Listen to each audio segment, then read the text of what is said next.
السلام علیکم ورحمۃ اللہ وبرکاتہ نحمده ونصلی علی رسوله الکریم اما بعد فاعوذ باللہ من الشیطان الرجیم بسم اللہ الرحمن الرحیم وقالوا ما لهذا الرسول يأكل الطعام ويمشي في الأسواق لولا أنزل إليه ملك فيكون معه نذيرا صدق الله العظيم وقال النبي صلى الله عليه وسلم ليس الغنى عن كثرة الأرض ولكن الغنى غنى النفس او كما قال عليه الصلاة والسلام۔ میرے محترم بزرگوں اور عزیز ساتھیوں، اللہ تبارک و تعالیٰ کا بے پناہ فضل و کرم ہے کہ اللہ تعالیٰ نے ہم تمام کو جمعہ کی مجلس میں بیٹھنے کی توفیق عطا فرمائی۔ حاضرین گرامی، اللہ کے نبی صلی اللہ علیہ وسلم کو جو مقصد دے کر اللہ تعالیٰ نے دنیا میں بھیجا، ایک بہت بڑا مقصد ہے۔ اس میں سے دو باتیں ہیں، ایک بات ہے اللہ کی طرف بلانا، دوسری بات ہے انہی کے طریقوں پر چلنا۔ پہلی بات یہ ہے کہ اللہ کے حکم کی طرف آ جانا، اور دوسری بات یہ ہے کہ جو بلا رہے ہیں ان کے طریقے پر چلنا۔ یہ دو مقصد کی طرف اللہ تعالیٰ نے حضور صلی اللہ علیہ وسلم کو دنیا میں مبعوث فرمایا۔ اور کوئی ایسا بڑا، جیسا ہم سمجھتے ہیں کہ ایک آدمی کوئی بڑا کام کرے تو اسے بڑے عہدے پر ہونا چاہیے، بڑے منصب پر ہونا چاہیے، ایسا بھی نہیں۔ ہماری اور تمہاری طرح کھاتے تھے، پیتے تھے، چلتے پھرتے تھے، سوتے تھے، بیٹھتے تھے، وہ بھی ایسے ہی تھے۔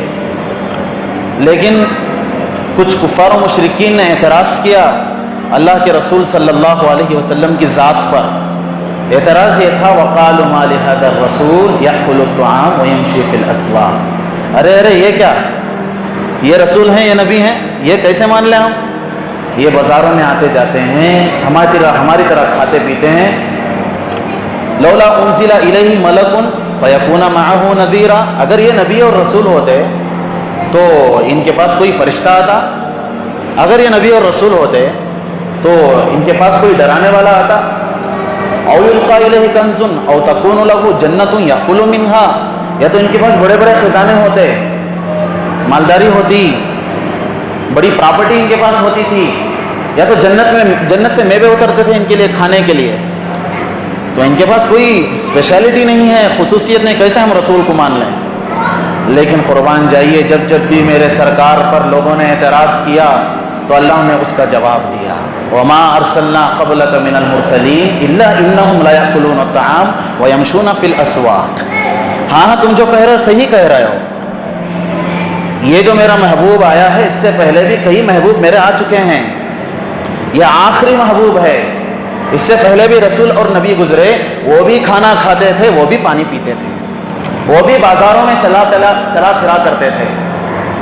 جس طرح سے تم زندگی گزار رہے ہو یہ بھی اسی طرح سے زندگی گزار رہے ہیں، لیکن فرق ہے، تم اندھیری کی طرف جا رہے ہو، یہ اجالوں کی طرف بلاتے ہیں۔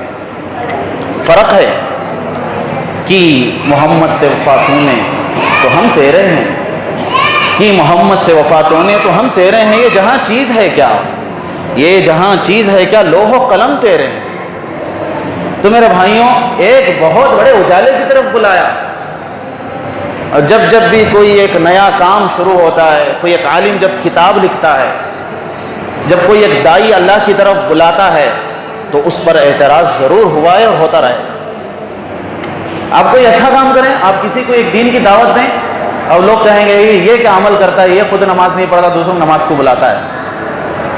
آپ کوئی ایک اچھی کتاب لکھیں، آپ پر لوگ تانے دیں گے، پہلے آپ تانوں کا شکار ہو جائیں گے، طنز کا شکار ہو جائیں گے۔ کوئی آدمی غریبوں میں کھانا بانٹے تو پیچھے کی گلی میں پکارا شروع ہو جاتا ہے، یہ کیسی کمائی کماتا تھا، ہم اس کے بارے میں جانتے ہیں، یا کہ آج اناج بانٹ رہا ہے، کھانے پینے کا انتظام کر رہا ہے، اس کے بارے میں تو ہم جانتے ہیں، صدیوں سے جانتے ہیں۔ آخر امت نے کس کو چھوڑا ہے، کس کو بخشا ہے امت نے؟ لوگ کبھی نہیں بخشتے، صرف اللہ کی ذات ہے جو نظر کرم کرتی ہے۔ کرنے والوں کو کام کرنے دینا چاہیے، کوئی کسی کے بارے میں بولنا نہیں چاہیے، خود میں جھانکنا چاہیے کہ میں کتنا پاک اور صاف ہوں، کتنا گندا اور غلیظ ہوں۔ تو میرے بھائیوں، جب کوئی آدمی کوئی اچھی بات کرتا ہے تو اسے احترام کے ساتھ سننا، سمجھنا، اگرچہ کہ وہ عمل کر رہا ہے یا نہیں کر رہا وہ دوسری بات ہے، پہلی بات تو وہ کیا بات کر رہا ہے اس کو سننا چاہیے، اس کو سمجھنا چاہیے۔ ایک غیر مسلم آتا ہے، ہمیں کوئی اخلاق کی بات کرتا ہے تو ہم اسے یہ سمجھ کر نہیں چھوڑنا چاہیے کہ وہ غیر مسلم ہے، اسے یہ سمجھ کر لینا پڑے گا کہ یہ شخصیت تو غیر مسلم ہے لیکن بات اچھی کر رہا ہے، اسے سمجھنا اور سننا اور اسے ایکسیپٹ کرنے کی کوشش کرنا۔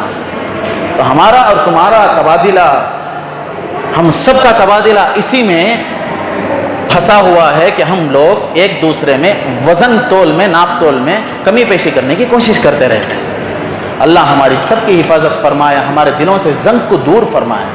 تو لوگ کہتے تھے کہ یہ کیسا محمد ہے، یہ کیسا نبی ہے، یہ بازاروں میں آتا ہے، کھانا پینا کرتا ہے، ہم بھی کھانا پینا کرتے ہیں، ہم بھی بازاروں میں آتے جاتے ہیں، یہ کیسا رسول ہے؟ اگر یہ رسول ہوتا تو ان کے پاس کوئی خزانہ ہوتا، اگر یہ رسول ہوتا تو آسمانوں سے فرشتے نظر آتے اترتے ہوئے، یہ رسول ہوتا تو ان کے پاس کوئی ڈرانے والا آتا تھا، ان کے پاس کچھ بھی نہیں۔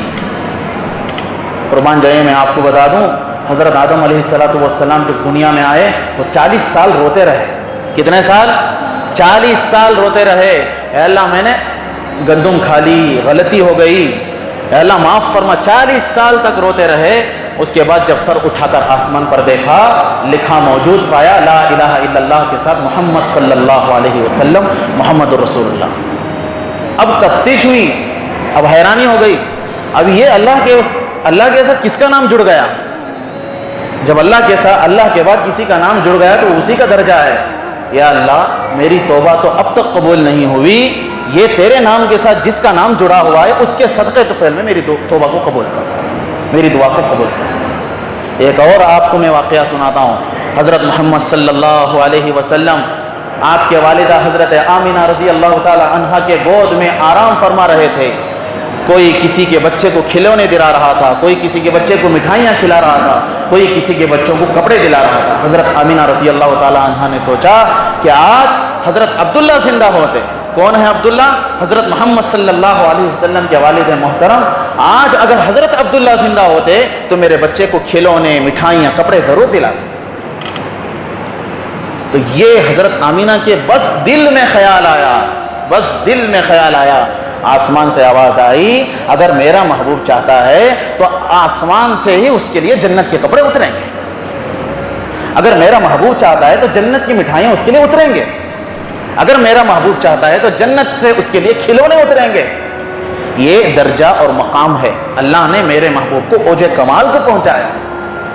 عام لوگوں میں چلتے پھرتے تھے، کھاتے پیتے تھے، عام لوگوں میں زندگی گزاری، لیکن ٹائٹل شاہانہ زندگی۔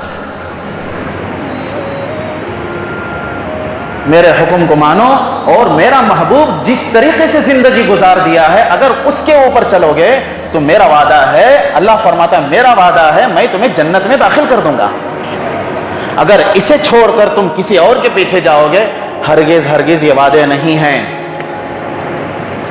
دنیا اور آخرت کی پوری بھلائیاں اور پوری کامیابیوں کی چابیاں اللہ تعالیٰ نے حضرت محمد صلی اللہ علیہ وسلم کے قدموں میں پھینک دی ہیں۔ کامیابی کہاں؟ محمد صلی اللہ علیہ وسلم کے طریقوں میں، اللہ نے ان کے قدموں میں پوری کامیابی کی چابیاں پھینک دی۔ اب کہاں کفل، کہاں چابی تلاش کرتے پھریں، یہاں ملے وہاں ملے، نہیں ملے گی۔ آپ کو اللہ کا حکم ماننا ہوگا اور محمد صلی اللہ علیہ وسلم کے ایک ایک طریقے کو جان کر، چن کر، اس کو سمجھ کر جب آدمی عمل کرے گا تو نور علی نور ہوگا، اس کی زندگی پاک اور پوتر ہو جائے گی۔